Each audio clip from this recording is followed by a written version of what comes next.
let's step down from Dream Team and talk about the Under-17. Very soon we'll be going to Niamey to talk to our friend. We told you about it yesterday. But before we do that, let's bring you fixtures of the matches today that will be concluded this weekend. That will be concluded this weekend in the different groups. Remember, Nigeria is playing from Group A, and those two groups, so far, this competition has been very competitive.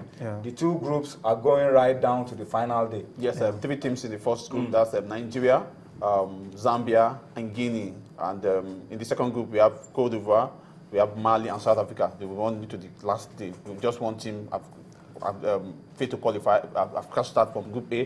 This is the fixtures for tomorrow. The game is for 4:30. We are playing on Saturday. We are playing on Saturday. Group B is playing on Sunday. Yeah, against Zambia. The second game is Niger against Guinea. Simultaneously, those games are going on simultaneously. So in Group B, because there are 2 stadiums in Niamey, so they will be playing in the different facilities. In Group B, that's on Sunday. We have Mali against Ivory Coast, and the second game that's simultaneously South Africa taking on Cameroon. All right, so those are the fixtures for you. Final group games, groups A and B, and both groups definitely will be going right down to the wire. Nigeria against Zambia, Niger will be taking on Guinea. That's the ones we'll be keeping our eyes on tomorrow. We wish the boys the best of luck. Are we getting any signals from Niger yet? I'm waiting for my director to give me signals if the call is ready from Niger, but I'm not sure that is coming through. But while we wait for that to happen, Emmanuel Amunike says no margin for error tomorrow, and the worry is expectations are high. We are world champions at this level. We must at least be at the World Cup to defend our title, even if we don't win it back to back. It's just buttressing what will be on every Nigerian's mind. We are world champions. We know how to win this tournament, even if there has been questions here and there. Defending champion, we go to the final the last time at the Under-17 African Championship there. So tomorrow he has no excuse at all. Either draw or they have to win so as to get to the semi-final. Even if they don't win the tournament, at least get to the World Cup, and then we'll get to see players for the future. Okay, while we wait for the call to come through, we're expecting a call from Niamey in Niger Republic so that we can get an insight into what will be going down tomorrow in the camp of the Golden Eaglets. While we wait for that, let's talk quickly about the Falcons. Once that call comes through, we'll take it and talk about the Golden Eaglets. But let's just step over very quickly because of our time and talk about the Falcons. The Falcons are resuming camp tomorrow. Yeah, 36 players invited for this game, but the foreign players are not going to be available. It's just players who play in Nigeria that will open up the camp.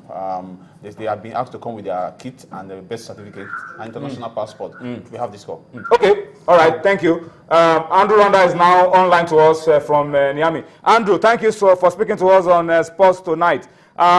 What's the mood like right now? Tomorrow is must win for the Golden Eaglets. World champions should at least be back at the World Cup to defend their title. What's the mood like? How are the boys getting ready? Tony, thank you for having me on the show. The boys have been they're doing really good. We just finished training about 2 hours ago. Boys are very confident, and I was able to track down Coach Emmanuel Amunike after the training session, and he was very optimistic that come tomorrow evening, Nigeria will qualify for the semi-finals and consequently for Chile 2016. Well, Randa, after our game against Guinea, I spoke with you, and you were also not happy with the way we played against Guinea. Amunike, the coach, said that's the worst performance he's seen of these boys since they took charge of the team. Have they been able to work on the psyche of these boys to make them bounce back from that kind of poor performance into giving us something that will help us get the result we need tomorrow? Yeah, absolutely, Tony. Something unusual happened in training today. Just before the team started to through their faces, he sat down with the boys, and I noticed from where I was sitting that, he really talked to them. It was more or less like a lecture session, and you could see the determination on the faces of the boys that they were really up for the game against Zambia. Then outside of that, I think they're really prepared. I spoke to a couple of officials, and they told me that after the game against Guinea that they drew 1-1, there was a serious inquest at the team's Grand Palace Hotel camp. There was a serious inquest, and after that, the boys really said they were going to do their best to make sure that Nigeria qualified. And today's last training session, prior to the game against Zambia, there was a lot of camaraderie on the pitch. You can see the players are all up for it. The coach too, you know, and after the training session, there was a bit of lecture too. So I believe that come tomorrow evening, Nigeria will definitely, this is my own thoughts too, Nigeria will definitely qualify for the on the 17th World Cup. Andrew, any worries, any injury worries in the camp of the Golden Eagles ahead of tomorrow's game? Are all the boys ready, raring to go, available for the coach? Yes, all the players that are here trained today. The only issue is I saw the goalkeeper, the first choice goalkeeper Udo, his legs were bandaged a bit, but he trained for probably 30 to 40 minutes and he looked fit to me. So I don't think there'll be any changes from the lineup or so, maybe through injury.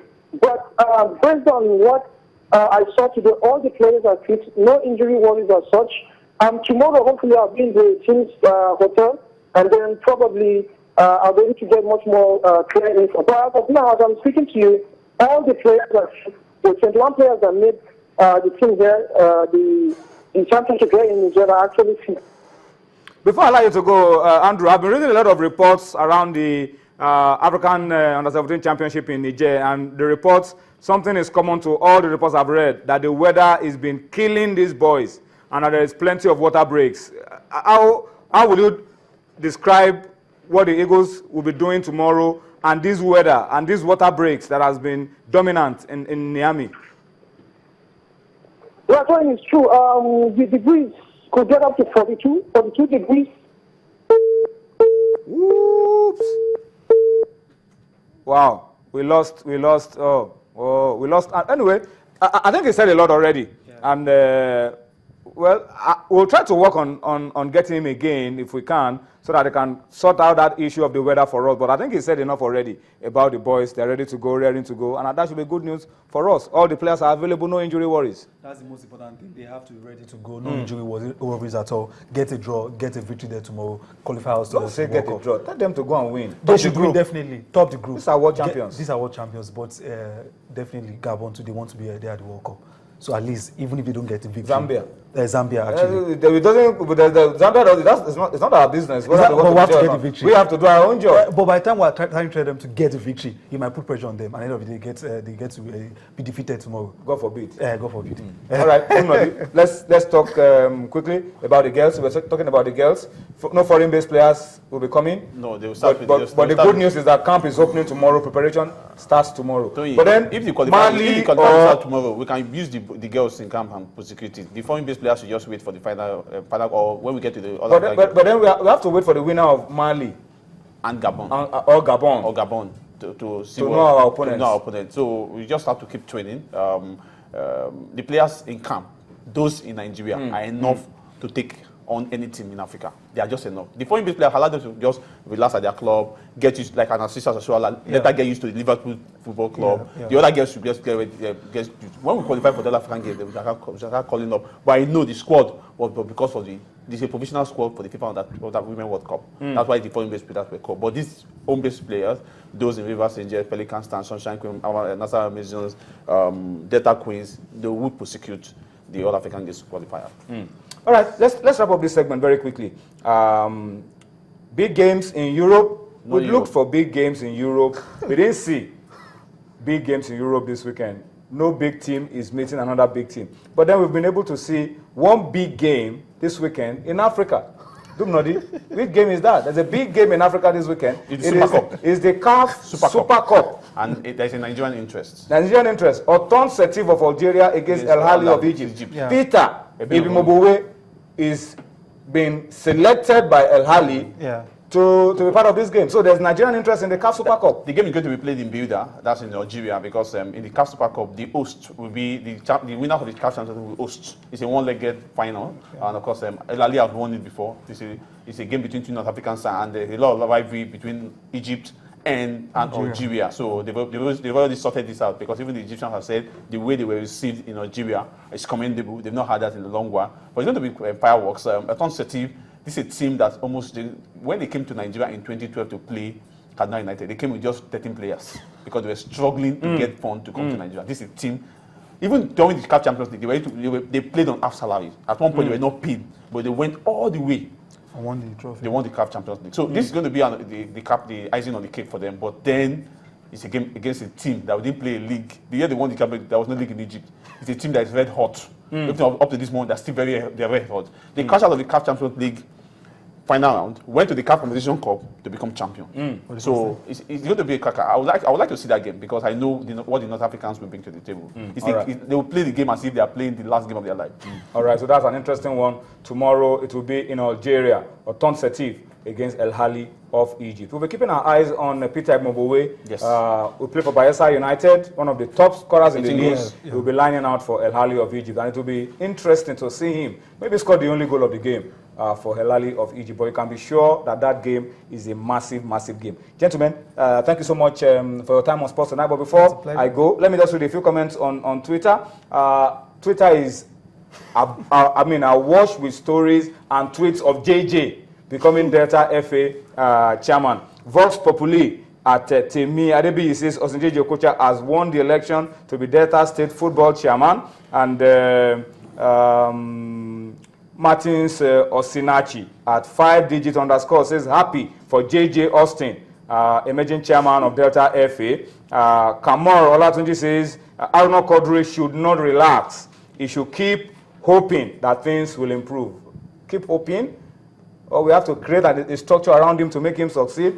Samuel Shoile at Samuel Shoile says, congrats to Osinjeji Okocha, Delta State Sports Chairman. No, it's Delta FA chairman. Ojo Title says, Okocha, now Delta FA chairman, hoping more ex-footballers can become administrators of our football. All right? And Egbo Anugo Victor says, I love your show. I try as much as possible not to miss any of your shows. He's watching us from Germany. And this one is also very interesting. This is coming from one of us, former Super Eagles media officer, Super Sports Pundit from South Africa. Is watching us live from Johannesburg. Peter Saidida says, I'm watching you now from South Africa. That's interesting. Thank you. We appreciate your support. That's a good one. And Arnold Kodri, that's Oyedi Joluwasheun. Arnold Kodri is undergoing a downslide in tennis, but I see him coming back stronger. I like that one. And I think we can make that happen for Arnold Kodri. We can make that happen, but the pressure is always on him. We should get more table tennis players so that we don't rely on... We'll get a lot more stars. Yes, so that Arnold Kodri. So that we will not be like blessing, not about the blessing. Exactly. I think I agree with you. Let's get more stars to support him so that this guy can continue to do what he loves to do for us. Gentlemen, thank you for your time. It's a pleasure. On the show. We'll go on a quick break now. Tunde Ogunshiku has been hanging around. He wants these guys to leave. He said, all right, they're going right away. Let's bring you highlights from the Dutch League. By the time we're back, we'll talk a little bit of athletics, and then Tunde Ogunshiku will be here with chairs, and more chairs on Sports Tonight.